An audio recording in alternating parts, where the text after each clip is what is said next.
كل جبرين من كل جبرين أو كل جبرين نمسكنا كلنا سلسور كنا نزرد خنا نزحل خنا نبخاون سلز قرب كنا نتقبل كنا سلز عب كنا نزتنا خنا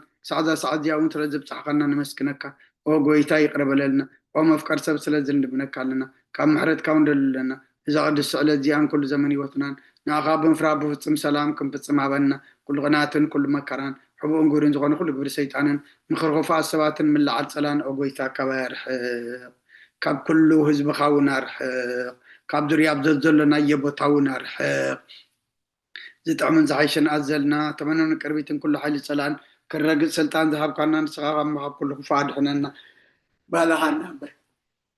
كافتنا يتأتون حدا ودخا قويتنا أملقنا مدعنا يذكر سات من تفقر سبيل بزقوره محرتني قرتان مسخا معرم محوي مزغني من فز كل سن لمن كل سعن نزل علم أمين نين السحا مزمور حمسان حدا وأملاك كمسالخ محرني كم تعبير راخ أبا سايد مسس كاب أبا سايد أبيك حتسبني كاب حتياتي يناطريني أنا أبا سايد فلت ألخمو حتياتي كل جزيب كلمة إيو بزربا خاص عدق فردغا نصوان كاتركب سانا نعخاطري بدلكو أبقى ميخا أكي قوركو نو بأبا ساتولدكو نيكا أبا حتيات تنستني نو نحق أبوشتي خاطر اليو أب حبوبو بنتوان مهارني انت غصر سمع الزاتريني كبردك سعودو سبني تنزغت كتك أي ناسم تحقوساس باتان حقوسنا اسمعني كتك أخب حتياتي كولو نبزل أبا سايون دمسسو وأملاغ صوري لبفتر اللي صنوع منفسك أوشتي حدث كاب قد كايد دربيني قدس منفس كاونا يتقدفني حقوس مدحان كامل أسلي بفقادنيا منفسون دقفني مقد خان مفرس غمرم إيه حتى أن نبغاهم لسئيهم وأملاق مدحاني كعبد آدم أناقفني لساني نسألك أهل الكتب للي ويتا أفاي مسقانا خنقرس خنا فريكفت مسوات بهاب بلكاني تزي كونس مغرب كل كانري المسوات مرارة يتوقوني خمو مسوات أملاق سور منفسيو وأملاق نسورون كتن لبايتون عوني خا نتيام تسقى خاصة ناي قبر الله مكاتياتي إرسالي من دق شو مسوات تركب زحر مسواتي بملو مسوات بحكم لك أيوم شو عم مسويقا أرحوخ أرب الكايوم هل لويا صولت زيادة كاس كرسات نقصين عملا قاين مسكانا قرب له حتى أتيك حرق لك ألم منه الهوت يسمع لنا بنات تسأل صولت كله كلمة إجزابير عريقو معاد زغرر محرت زورر يقبر لنا أبونا بملاك سلام مزمور داويت 230 أدينا بري مزمور داويت 231 حبتنا مولو مزمور داويت 232 حبتنا رزنت مزمور داويت 233 حبتنا لؤلا مزمور داويت 234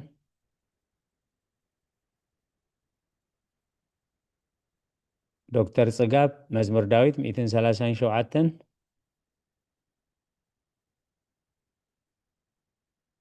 أبونا بملاك سلام مزمور داويت 238 أدينا بري مزمور داويت 241 حبتنا مولو مزمور داويت 242 حبتنا رزنت مزمور داويت 246 حبتنا لؤلا مزمور داويت 247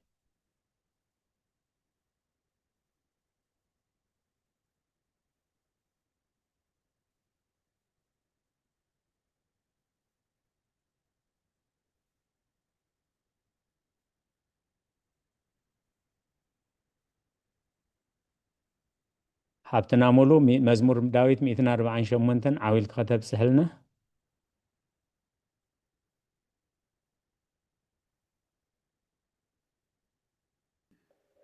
الشيخ طيب ما يوعدكم مسكن مزمور 218 هللويا እግዚአብሔር ካብ ሰማያት አመስግንዎ ኣብ ኣርያም አመስግንዎ ኩልኩም መላእክቱ አመስግንዎ ብዘለኹም ሰራዊቱ አመስግንዎ ኣትን ፀሓይን ወርሕን አመስግንዎ ኣትን ብሩኻት ከዋኽብቲ አመስግንዎ ኣቱም ናይ ሰማይ ሰማያት ኣብ ልዕሊ ሰማያት ዘለኹም ማያትን አመስግንዎ ንሱ ኣዚዙ ተፈጢሮም እዮም እሱም እግዚአብሔር ያመስግንዎ ለዘላለም اشتهي الكتاب حرة ንዘለዓለም ዓለም ኣቆሞም ዘይሓልፍ ሕጊ ከዓ ሃቦም እግዚኣብሔር ካብ ምድሪ ኣመስገኖም ኣቱም ገበላት ባሕርን ማዕሞቐን ኩልኹም ኣቱም ሓውን በረድን ኣሳሒታን ገመን ቃሉ እተስልጥ በቡላን ኣቱም ኣኽራንን ኮራቢትን ኩልኹም ፈረይቲ أوامن ጽሕድታትን ኩልኹም ኣራዊትን ኩላትኩም እንስሳን ለመምትብሉን ነፋሪት ኣዕዋፍን ነገስታት ምድርን ኩላትኩም ኣህዛብን መሳፍንትን ኩላትኩም ፈረቲ ምድርን ኣጓብዝን ጎራዝትን ዓብዪ ምስ ንእሽቱ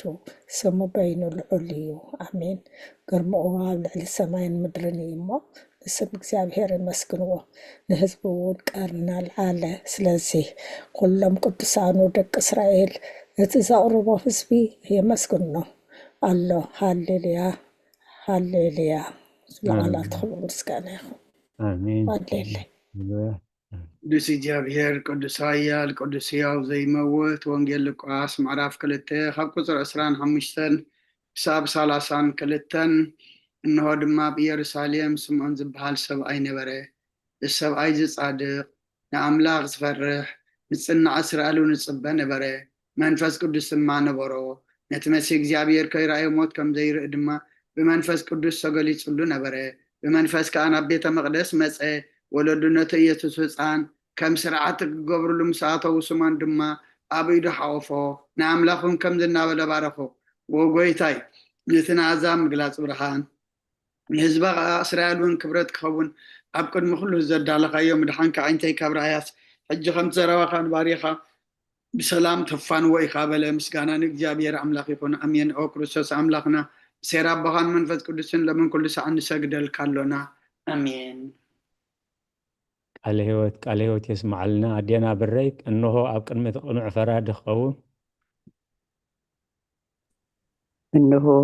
ክፍልታት ጸሎት እንሆ ኣብ ቅድሚ ቅኑዕ ፈራዲ ክኸውን ተዳልዩ ኣለኹ። እቲ ኣብ መገጋይ ዝሓለፈ ዕድመይ ንኹነኔን ንፍርድን ብቑዕ ስለ ዝኾነ ብብዝሒ ሓጢኣተይ ርዕድን እንቀጥቅጥን ኣለኹ። ግን ከየነፍሰየ ጌና ኣብ መሬት እትነብሪ ካብ ሃለኹስ ተነስሒ። ምክንያቱ መሬት ኣብ መቃብር ኣይውድሶን እዩ። ኣብ ሞት ከዓ ዘዝክሮ የልቦን ኣብ ገሃነምን ዘመስግኖ የልቦን እሞ ካብ ድቃስ ዘፍኪስ ክተንስኢኽና መድሓኒኺ ብንስሓኡ ኣምላኸይ መሓረንን ኣድሕነንንና በልኪ ተማሕፀኒ። ስብሃት ለኣብ ወወልድ ወመንፈስ ቅዱስ አሜን። ቃለ ሕይወት የስማዓልና ሓብትና ምረዘነት መዋዕል ሰብ ዘይውዳእ ዝዓለም ዝኸዓ ንዘለኣለም ዝነብር ደ ዝኸውን ሲ የስማዓልና መዋዕል ሰብ ዘይውዳእ እዚ ዓለም እዚ ከዓ ንዘለኣለም ዝነብር እንተዝኸውን ሲ ነፍሰየ ንፁር ዝኾነ ምክንያት መሃለወክ ነይሩ። ግን ከ እቲ ፅዩፍ ዝኾነ ተግባር ግን እቲ ሕማቕ እከይ ኣብ ቅድሚ እቲ ሓቀኛ ምስቕላዕ ኣብ ዓራት ሓጢኣት ተሰጢሕኪ ኣብቲ ሸለልተኛን ከዳዕን ስጋኺ ኮለኺ እንታይ እዩ እቲ ትህብዮ መልሲ? ኦ ክርስቶስ ኣምላኸይ በቲ ኣዝዩ ዘፍርሕ ፍርድኻ ስንብድ ነቲ ዘለኣለማዊ ፍርድኻ እንብርከኽ በቲ መለኮታዊ ነፀብራቃዊ ብርሃንካ እንቀጥቅጥ ኣለኹ። ኣነ ሕሱም ድኑስ ኣብ ዓራተይ ደቂሰ ዘለኹ ኣብ ሂወተይ እውን ዘይጉዱስ ዝኾንኩ ናይቲ ተቐባል ቀረፅ ኣብነት ብምውሳድ ኣብ ልበይ እናወቃዕኩ ኦ ኣምላኸይ ኣነ ገበነኛ እየ እሞ ይቕረ በለለ ይብለካ ኣለኹ። ይዘኒ ወዘልፈኒ ወለዓለም ዓለም ኣሜን ኣሜን። ሓብትና ልኡላ ወንጽሕቲ ድንግል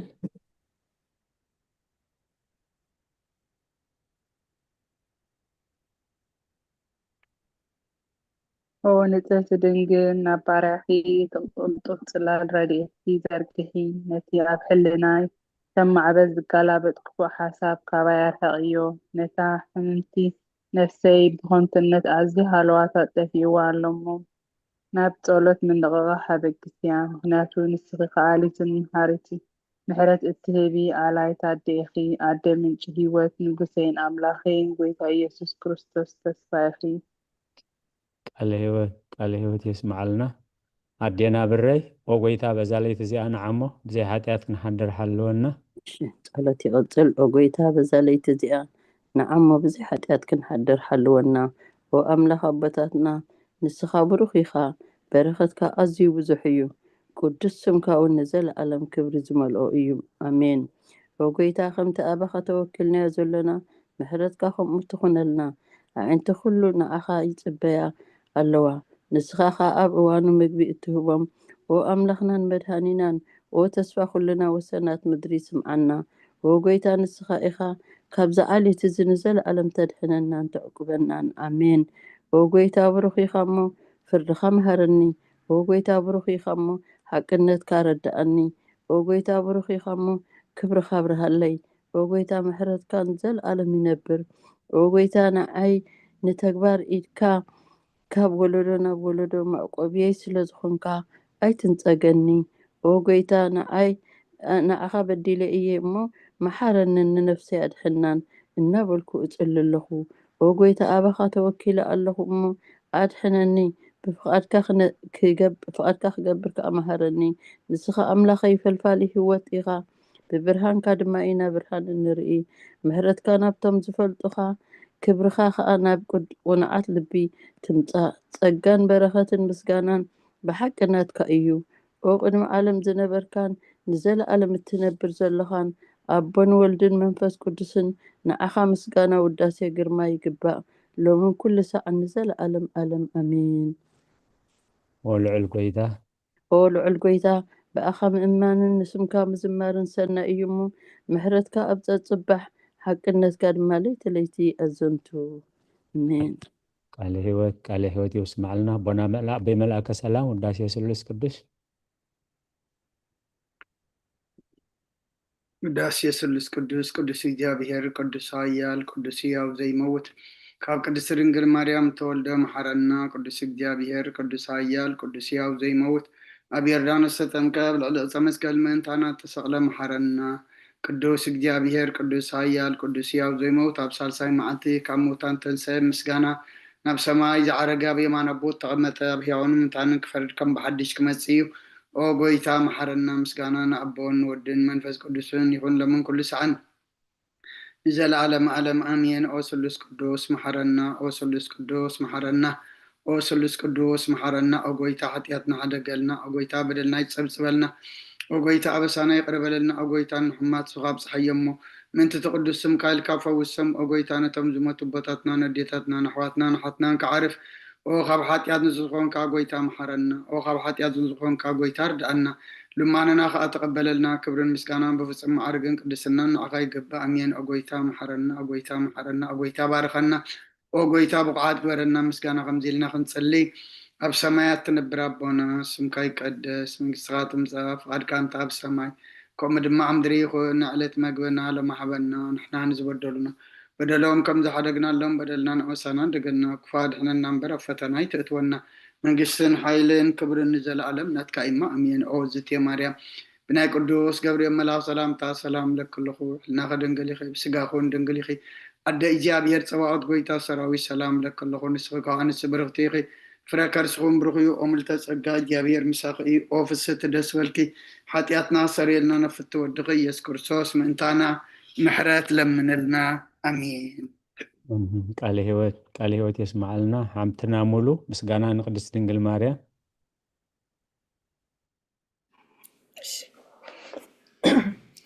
ምስጋና ንቅድስት ድንግል ማርያም ወቅድስቲ ምልእተ ጸጋ ኩሉ ግዜ ድንግል ዝኾንኪ ወላዲተ ኣምላኽ ኣደ ክርስቶስ ሰላም ንብለኪ ምእንቲ ሓጢኣትና ክሓድገልና ናብ ፍቁር ወድኺ ጸሎት ናዕርገልና ንሓቀኛ ብርሃን ኢየሱስ ክርስቶስ ኣምላኽና ዝወለድክልና ቅድስት ድንግል ሰላም ንብለኪ ንሓጢኣት ነብስና ሓዲጉ ክምሕረና ናብ ጎይታ ለምንልና ኣሜን ወቅድስቲ ድንግል ማርያም ወላዲተ ኣምላኽ ንዘርሰብ ምእምንቲ ኣማላዲት ናብ ወድኺ ኢየሱስ ክርስቶስ ብሕድገት ሓጢኣት ከጸግወና ለምንልና ወናይ ሓቂ ንግስቲ ድንግል ሰላም ንብለኪ ወናማንኤል ኣምላኽና ዝወለድክልና ኩርዓት ዘርእና ሰላምታ ነቕርበልኪ ኦ ድንግል ብጎይታና ኢየሱስ ክርስቶስ ዝተኣመነት ኣማላዲት ሓጢኣትና ምእንቲ ሓድገልና ትዘከርና ኣሜን ላዕላቶም ምስጋና ቃለ ሕይወት የስማዓልና ሓብትና ረዘነት መእተዊ ጸሎት ሃይማኖት